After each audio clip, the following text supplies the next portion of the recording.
All right, welcome back. Fade to Black. I'm your host, Jimmy Church. Tonight, Fader Night. Celebrating the life and times of Stanton T. Friedman. And joining us now, live from New York, Lee Spiegel. Lee, good evening, sir. Hello, Jimmy. I'm very happy to be with you tonight. Considering a tribute to our mutual friend, Stan, who I was friends with for 44 years. And so this has been a very sad week for all of us. And I just can't believe he's gone. I'm posting up now you and Stan and Jacques at the United Nations. And as everybody takes a look at this and the importance of that event, which you and I have discussed before, but the pictures are incredible. Right. And you in the picture, I don't think that's you because this guy looks young and handsome. But that being said, Lee, I know that we all understand or try to grasp the importance of what Stanton contributed to the world and, of course, our community. But for you, what's the one thing that stands out that he brought to us all? Well, from the moment we first spoke, Stan and I, in 1975, I share a similar distinction about Stan with George Norrie. Stan was the first person I ever interviewed about anything. Right. And in this case, it was, of course, about UFOs for this 1975 documentary vinyl record album that I wrote and produced. And at the time, and continuing to this very day, Stan set the tone for me that remains the same today as it was 4 decades ago. He started me on the search for talking to people who could open my eyes about this whole UFO topic and to help me to share this information somehow with the public, from the album to when we were at the United Nations together to 8 years on NBC radio, where during my original time there on NBC, when I hosted a talk show, The Edge of Reality, I used to do a few debates each year between Stan and arch debunker Phil Glass. And it was always amazing because they both eagerly wanted to do this. They both kind of respected each other on certain levels, but they both felt that they really had something to share.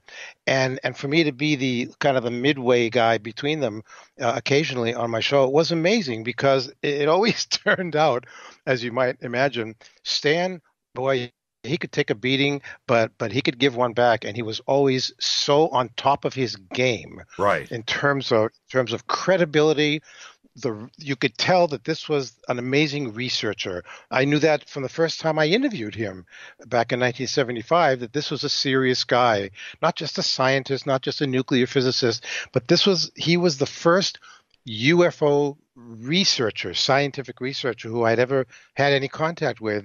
And I was impressed with him that first day we spoke, and I was as impressed with him 2 weeks ago when he and I had our final conversation.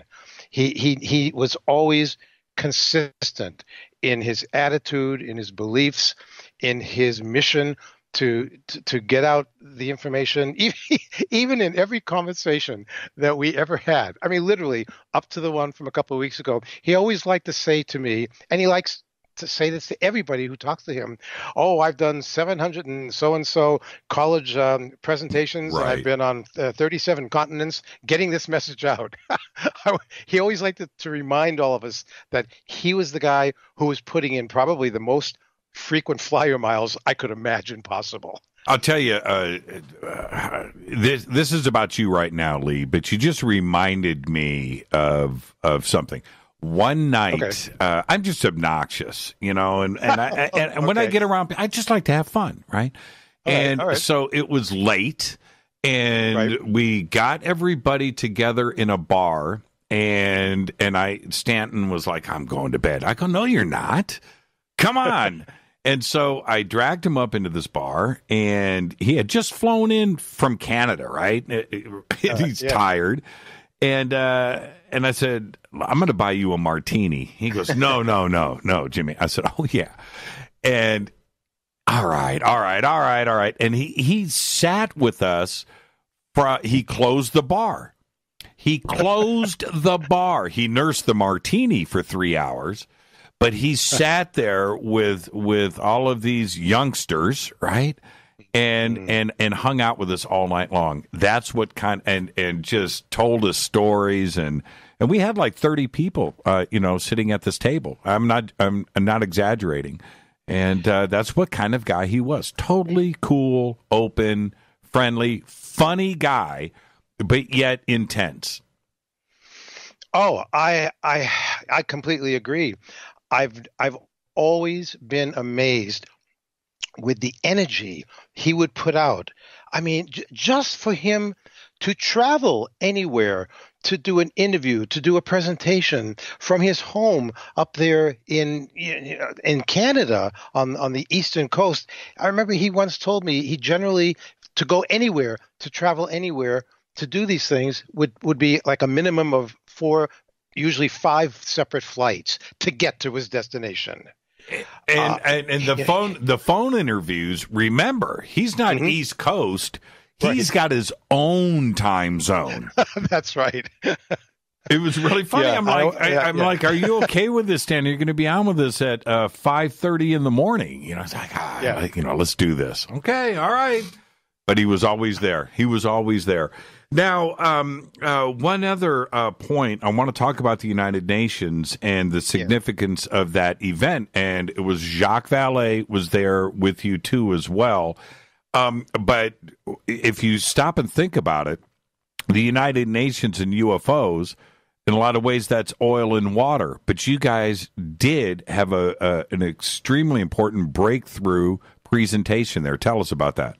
Well, in 1977, I started seeing things in the news, not very big items in the news, but the Prime Minister, Eric Gary, of the little tiny nation of Grenada, he was starting to make some waves at the UN, giving speeches, trying to get the UN to pay attention to his own personal UFO crusade.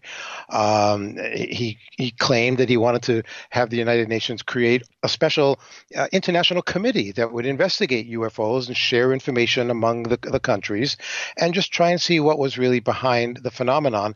But because he was such a tiny country and he wasn't an influential person at the UN, nobody was paying attention to him. And I thought, okay, here's my chance.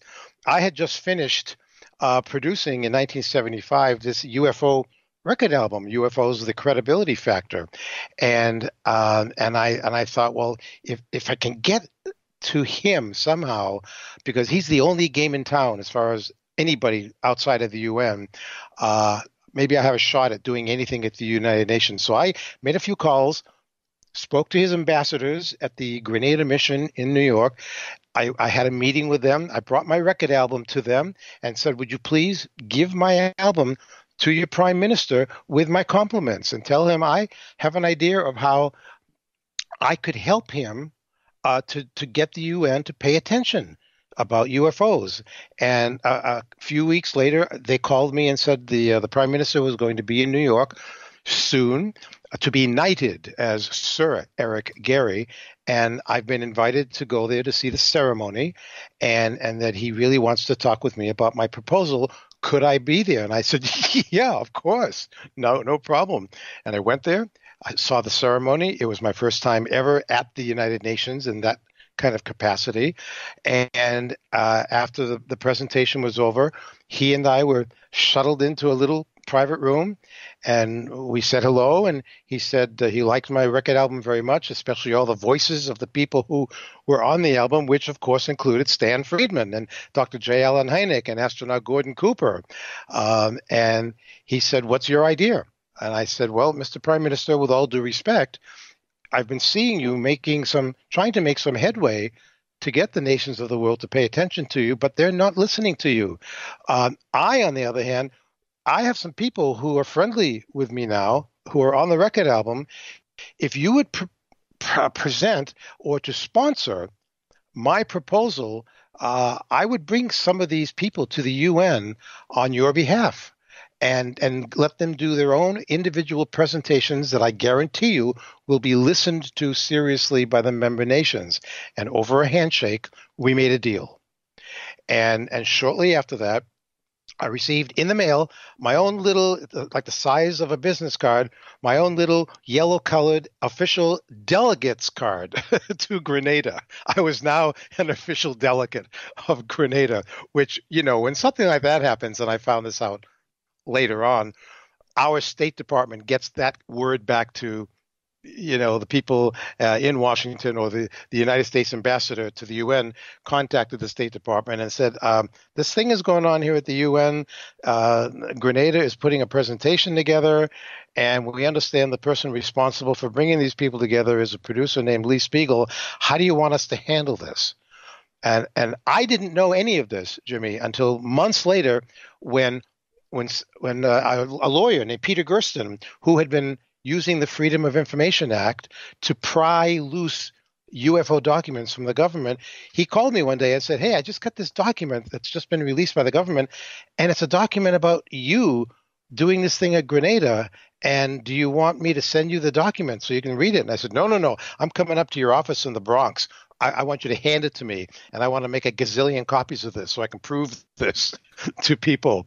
And basically for the rest of that year, in 1978, leading up to the November presentation, I traveled around the country collecting documents, materials, information, getting speakers ready to put this thing together in November. And the pictures that you have there that show us at a press conference that day at the UN, I remember sitting there even before any pictures were taken, and seeing I'm sitting there next to Stan, and then to our left was J. Allen Hynek and Jacques Vallée and Army Lieutenant Colonel Larry Coyne, who had the most incredible encounter when he commanded a helicopter over Ohio in 1973 that he almost had a near collision with. And the Army gave me permission to have him come to the UN to tell his story, with the condition that he not show up there in Army uniform. He could only show up and tell his story if he came dressed as a civilian. And I said, really? I just have to buy him a new suit and you'll let him come there? They said, yes.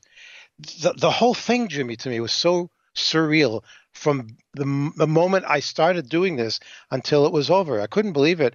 And to this day, Jacques Vallée still says that what we did there was a milestone in UFO history. And it was amazing that I was allowed to get as far as I could with this back then. And I'm very proud that I was part of it. Yeah, absolutely historical moment. And Lee, thank you. I know it's very late out there, but thank you for taking the time on this very special evening to share all of that with us. Thank you so much.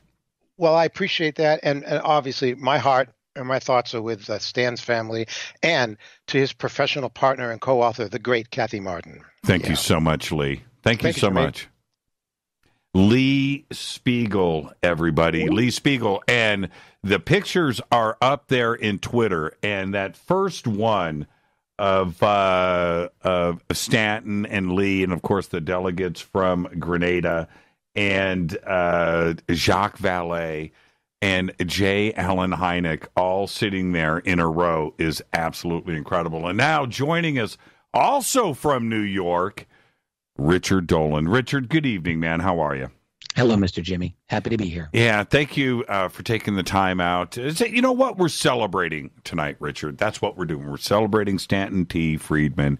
And I'm just going to go straight at you, man. Yes. When you started this road, this journey to bring us knowledge into this community, and certainly as a historian, what is Stanton Friedman, when you hear that, what does he mean to you? I'm really glad you asked, because I've been thinking about Stan since he died and reflecting, what does he mean to our community and what does he mean to me personally? And the thing about Stan that comes to mind, and everyone's going to know this when I say it, is first and foremost, he was a researcher. He was an investigator.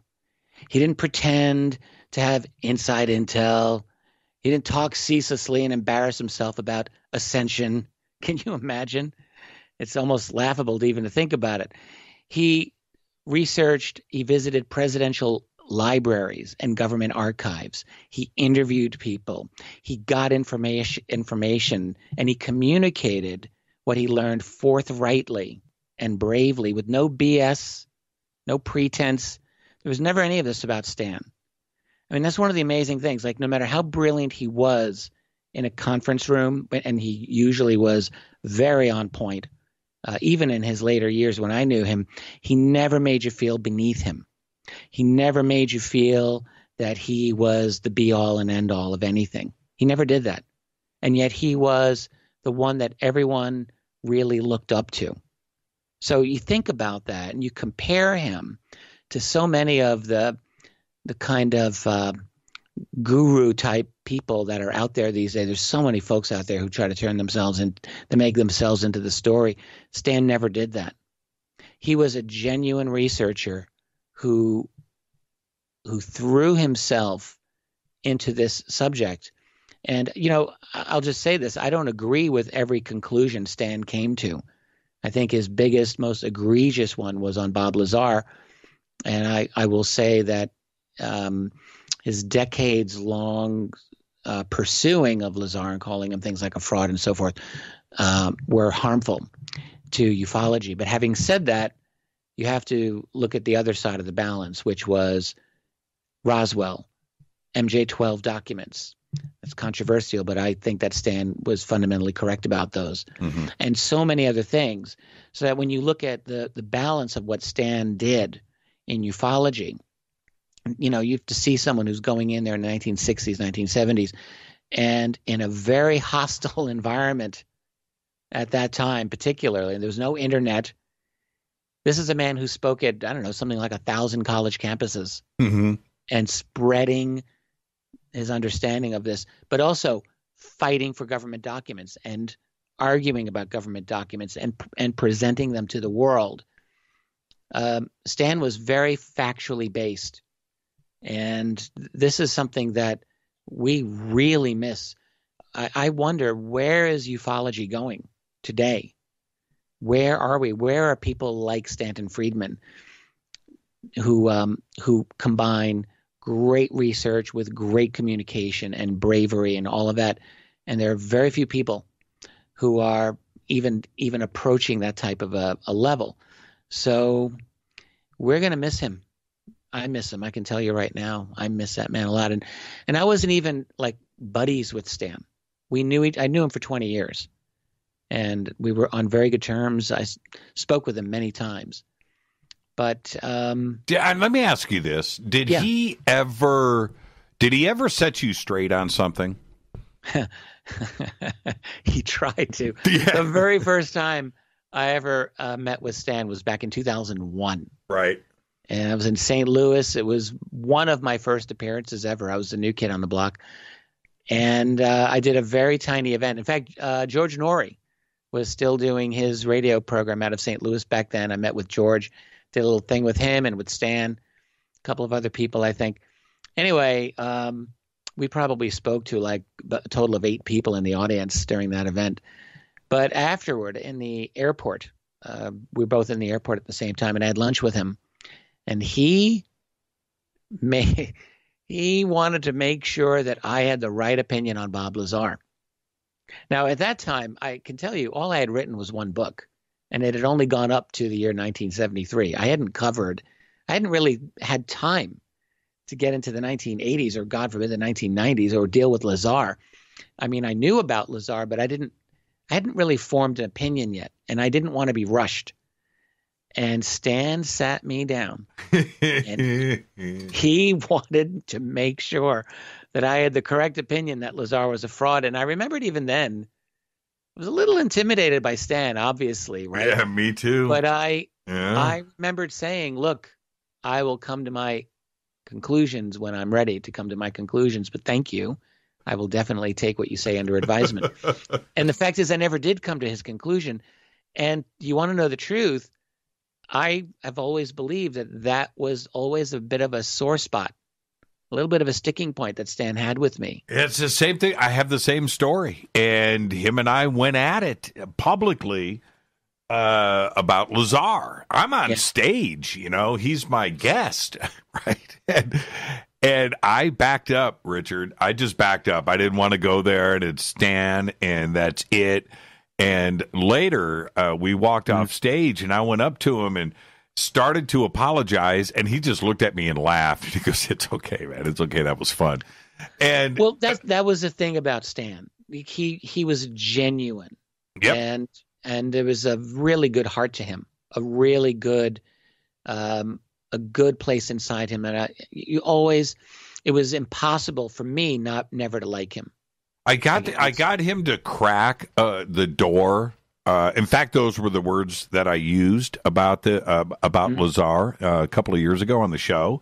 Right. And I said, "Is there a possibility, Stan, that the door could be just cracked open a little bit on Lazar? And if something was presented to you, could you change?" And he said, yeah, it could change. And I was like, wow, but then that shows a good quality about him. Yeah, absolutely. The fact that he was always evidence-based, fact-based. And you didn't always have to agree with his conclusions, but, you could always understand his argumentation, whether you thought it was strong or not. It was usually good. I mean, think about what he did with Roswell. And it's very easy for people not to appreciate this because it's been so many years now. But back in the 70s and prior, the government could pretend that, many researchers like Hynek, J. Allen Hynek would say, "I don't think there's a conspiracy or cover-up so much as a foul-up." And he would say this. In other words, he would say, the Air Force just got incompetent investigators. They don't really know what they're dealing with in this phenomenon and so forth. It's not really a cover-up. So here comes Stan and a few other people of his generation. We have to say people like Leonard Stringfield and a number of other people more forgotten these days. But Stan really did help. He broke open the Roswell case. And with Roswell, once you recognize that there are things like these crash retrievals of UFOs, you can't pretend anymore that it's a foul up, right? Because if they've got hardware, if they've got bodies, that takes our understanding of this to a very significantly different level. And Stanton Friedman was absolutely one of those key people. He wasn't the only, but he was one of the key people who brought us to that next stage of understanding. And it's really important to keep this in mind. And particularly in today's environment, we hear all this talk about TTSA, and I've been arguing that they're really involved in a rebranding of UFOs to this more nebulous UAP, where we can kind of pretend, oh, well, we don't know what UAP are. Baloney. Stan didn't even talk about UFOs. He talked about flying saucers. Right? He laid it right out on the table. No one else. Who else says flying saucers anymore? Only Stan. And he did it for very consciously. He knew what he was doing. He didn't want to say, pretend we don't know what these things are. He knew that some of these UFOs are flying saucers, and he didn't want to let go of that phrase. It's really kind of interesting. I'm going to work on my Stanton impression. He said flying saucers so well. He did. He said it so well. Yeah, I miss him already, man. I miss him already. And me too. 84 years. And you think about your career for a second, Richard, and I know that we just blew past the commercial break, but so it goes, is that think about your career for a second. 52 years Stanton was out there doing it. 52 years. That's amazing. Yeah, look at yourself and just say, what have I done lately, right? I do. I think about it all the time. Oh, man. Honestly, all the time. And whatever it is I do, it never feels like enough. No, yeah, and it can't. And then when you think about, somebody that like Stanton that did it for 52 years, think about how you've done your research, Richard. Okay, think about that. And that's what you do. You're about, being pragmatic and black and white and looking at the data and the historical record. That's what you do. Imagine doing it like that every single day for 52 years. Now, you are the new Stanton, my friend. You said somebody's got to do it. Well, you've got another 30 years of pretty intense stuff in front of you. Well, here's the good news. I've just resigned myself to being a lifer in this. Without a doubt, I'm a lifer in the UFO field. I don't think it can ever let go of me, and I don't think I'll ever be able to let go of it. So I don't know if there's ever going to be another Stanton, but I can tell you I will be the very best at what I am. I'll certainly strive to be the best Richard Dolan I can be, and we'll see where that leads us. Thank you so much, Richard. And again, we are celebrating the life and times of Stanton Friedman, what he brought to us. And thank you for taking the time tonight. For all of the Fadernauts out there in this community, thank you, and thank you for sharing those memories. Thank you. We were lucky to have him. Thank you so much, Richard. All right. Thank you, Jimmy. Richard Dolan. And with that, I am going to take a break right here. Thank you so much, Richard. Tonight is Fader night. It is Thursday night. We are celebrating the life and times of Stanton T. Friedman, who passed away this past Tuesday on May 13th. I am your host, Jimmy Church. I will now open up the phone lines. 747-228-2051, 747-228-2051. I'll be right back. You're listening to a preview of Fade to Black. To get the full episode, go to jimmychurchradio.com and get our podcast. Welcome back, Fade to Black, Thursday night, Fader night. Tonight, we are celebrating the life and times of Stanton T. Friedman. How great is it that we are able to do this on a Fader night and hang out with all of you? I do want to thank Race Hobbs and Lee Spiegel and, of course, Richard Dolan for coming in tonight and sharing their memories with us tonight. And so what I would like to do is open up the phone line, 747-228-2051. And let's do just that. Also, I've got some tickets to Contact in the Desert. And now this is the deal. I have single passes, one, to give away.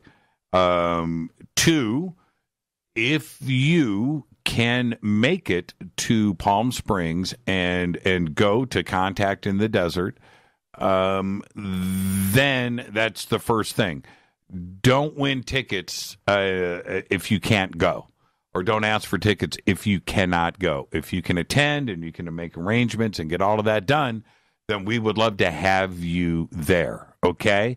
But it's very, very important. I don't want to give away these tickets and then have you say, I can't attend, but thank you. You know, that's not right. Okay?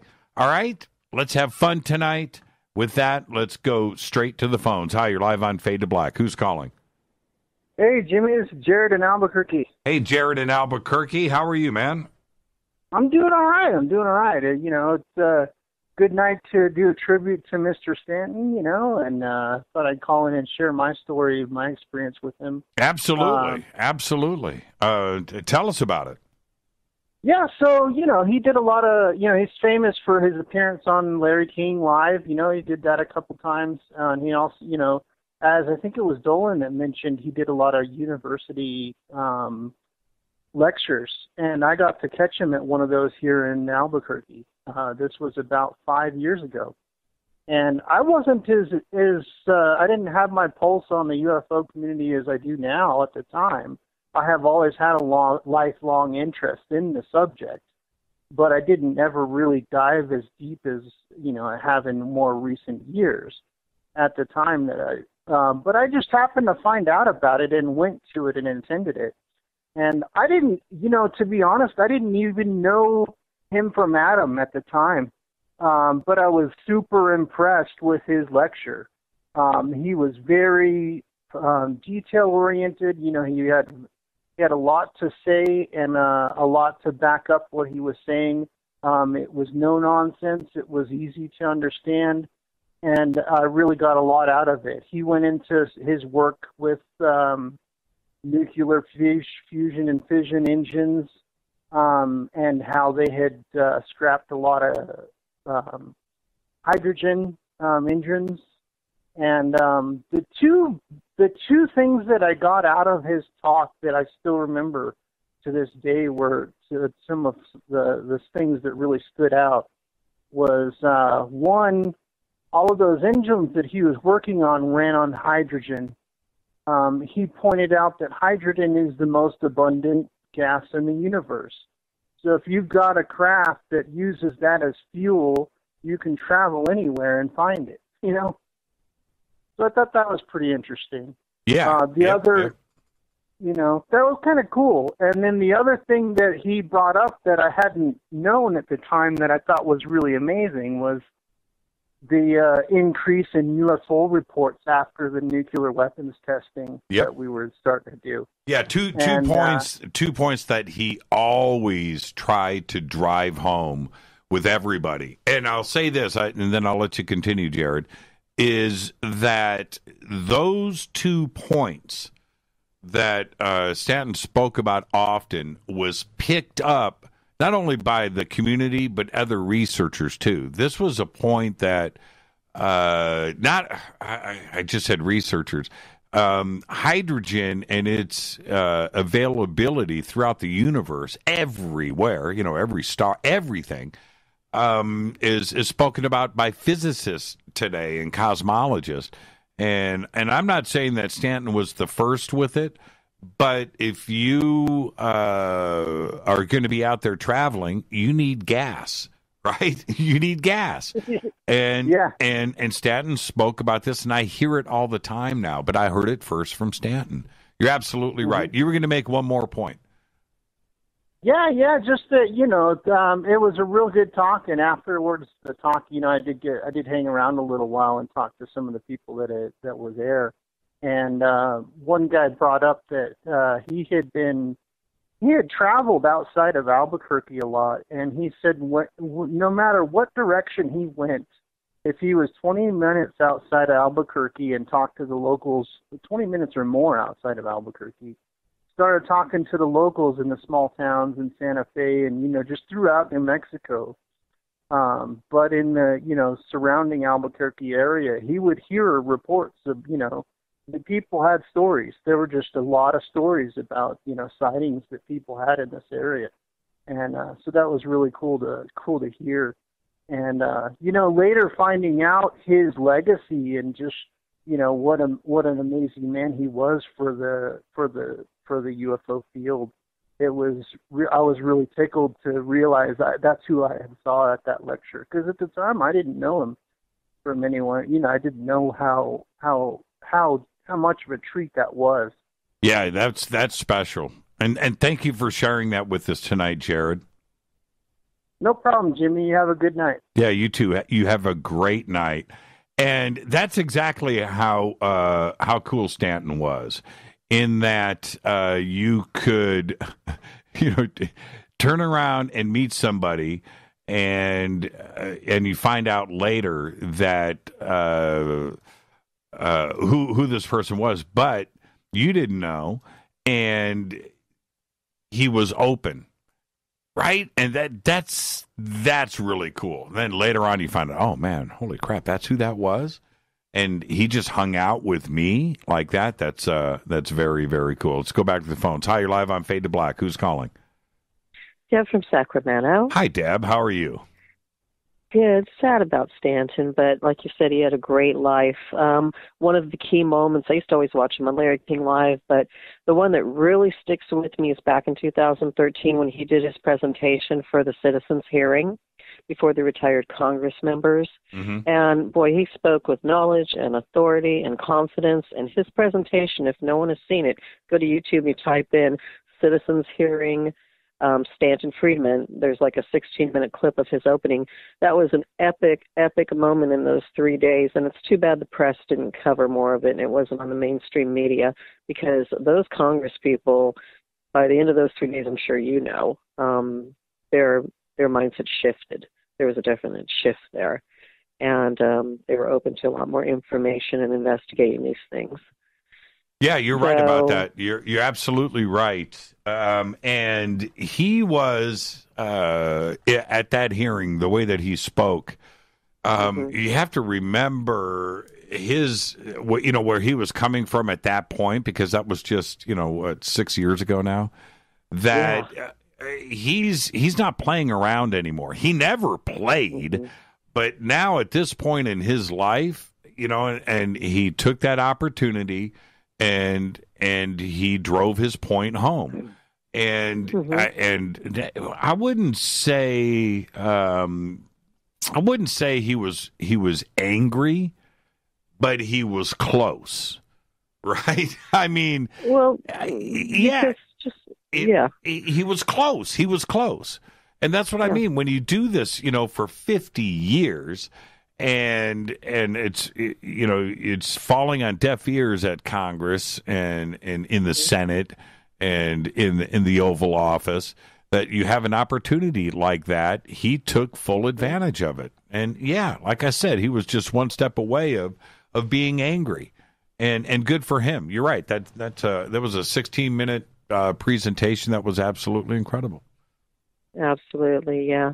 I wanted to let you know that I was listening to something today, and they said that, just for your station, that President Trump has opened up a segment of WhiteHouse.gov because of all the censorships going on with, platforms. He's opened it up for people to start, especially radio shows and stuff, people to start filing reports because he's tired of our free speech being violated, and it's an open invitation for people to start filing complaints so that those can be taken in, and he can look at it very seriously. Oh, okay. There you go.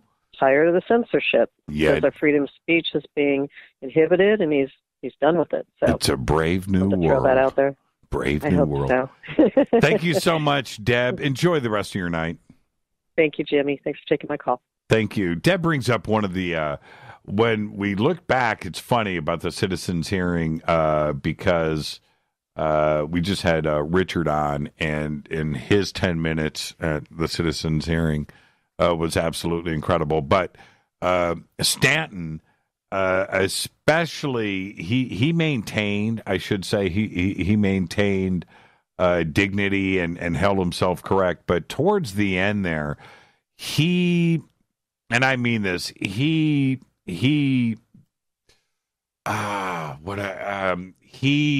earned the opportunity, or he earned the privilege to say whatever he wanted. And if it was at some point, banging your hand on the table, he could have done that, and he didn't. Think about that. Let's go back to the phones. Hi, you're live on Fade to Black. Who's calling? Hi, this is Sleepy Dave Davenport, listening in from Spreaker. Hey, how are you, Dave? Pretty good. Where are you calling from? I'm Arizona. Right on. Yep, just, aren't you in California, if I remember right? Yes, we're in Burbank. Okay, all right. Anyways, I met Stan, actually, I've known him for 20 years, and I met him when I was 24. Remember his book, Top Secret Magic? Absolutely. Okay, well, when that book came out, I read it, and my aunt and uncle, they were travel agents. Well, my aunt was. Long story short, they used to fly all over the country for free in the 70s and 80s. Well, my aunt had taken a photo of a UFO from the airplane window, and she had two of them. So after I read the book, it had a phone number in the back of it. So I called. Well, Stanton answered the phone when I called, and I unknowingly called him at home. And I said, well, I got your number from the back of the Top Secret Magic book. He said, that's okay. This is how cool he was. He said, when I'm home, I turn off my answering service, and I personally take my calls. So here, anybody of the hundreds of thousands of people who bought the book, then if they had known, could have called him any time and talked to him. And me, I just was blown away. So I told him all about this UFO picture I had. And at the time, I was living in Michigan, going to college. Well, he was going to be speaking in Romulus, I believe, and staying at the Crown Plaza And I said, well, I got to work. Can we meet after the talk? And I can show you these photos. So on November 13th, 1998, we had met. And I had previously asked him if it was okay if I brought along my video camera, and, because up until that point, as everybody can care and, agree, I mean, he was the Roswell guy. He was, the king of the UFO researchers in the 90s and the 80s. He was the man to bring a lot of things forward. So to meet him was, fantastic. And to take the time out and to invite me to his hotel room and just sit there and talk. Now, the only negative to this whole experience is Stan kept my photos, and for 20 years I've been trying to get them back. And the last time I seen him, I said, Stan, I'm going to use your own words. I said, please, may I have my photos back? We're in a race against the Undertaker. And he started laughing. He goes, that's a good one. He says, well, they're in my files. Well, I don't know what happens to his files now, but he's just a down-to-earth, really nice man. And whenever, if I lived on the west end of the country or back east, whenever he was in town, I would go meet him, see him speak. What a loss. And that's just my story about my personal interview, and I guess my relationship, wasn't really much of one, I guess. No, that's awesome. I mean, and see, look, if I remember your I almost said memory, but your telephone event, right? Calling that number. I thought I was one of the only people with that story, right? You just heard Richard Dolan tell the same story. I told the same. You just told the same story, and I'll never forget. I dialed the number. Mm-hmm. This is Stan, and I was like, oh. I was standing in my uncle's kitchen, and here's the funny part. My uncle's like, "Get off the phone. You're calling long distance." I said, "I'm talking to Stanton." I'm holding the phone. I said, "I'm talking to Stanton Friedman." He goes, "Who?" I said, "The guy on TV right there." And he's like, "Yeah, right. Get off the phone." And I'm like, "I'm sorry, Stan." So it was just a little more, and then for him to wait because I was being interrupted because because. None of my family was into that except for me, and the pictures were willed to me. And, these were the days before, you could really get anything up online. At least the Internet was around, but it's not in the capacity as it was, in 1997, 1998. But, yeah. Yeah, what a great memory. And, you donated the photographs. And I hope they come out sometime, because I tell you, Jimmy, the one photo is of a white disc in the mountains, and it's hovering over the pine tree tops. The other photo is right up close. I mean, this thing must have been flying right next to the airplane, because it's a solid white disc, and you can see the mountain and then the mountain peak, and it's covering the snow-capped mountain peak, and it's hovering right above it, and then you can see the clouds in the background. And when Stan saw it, he goes, "These are good." I said, "Well, you going to do something with them?" He goes, "I'd like to." And I don't know why he never published them. I have no idea. Well, according to, was it Lee Spiegel or Race Hobbs just said that his archives are being donated to the university there in New Brunswick. And okay, well, maybe I'll run across him there. Yeah, exactly. And well, I appreciate your time, and he was so great. He was amazing. He's a very cool dude. Very, very cool dude. And I will never say anything. What I mean by that is calling him a dude and calling him cool. I mean that out of the utmost respect. He was cool. He was cool. He was cool, cool. I even investigated, and I'm not going to get into it, but I showed him some things back in 2010, and he was pretty amazed, but he says, "I'm so swamped." I said, "No, I understand. I get it. But I'd like to tell you sometime, but I'll let you go. I'm sure there's a bunch of other people like to get on the horn, but I appreciate your time, and have a great one, Jimmy. Thank you. You too, Dave, and thank you for sharing that on this very special evening. Very, very cool phone call. And with that, I got to take a break, and I will get back to all of these phone calls right after this. This is Fade to Black. I am your host, Jimmy Church. 747-228-2051. Stanton Friedman. That's right. Tonight, we're celebrating the life. I'm your host, Jimmy Church. This is Fade to Black. I'll be right back. Stay with us. You have just listened to a full hour free preview of Fade to Black. To get the full show, all archives, just go to our podcast section at jimmychurchradio.com. You can also sign up to be a Fadernaut in our membership area, where we have downloadable MP3s. Go to jimmychurchradio.com. Go Bagley Tepe.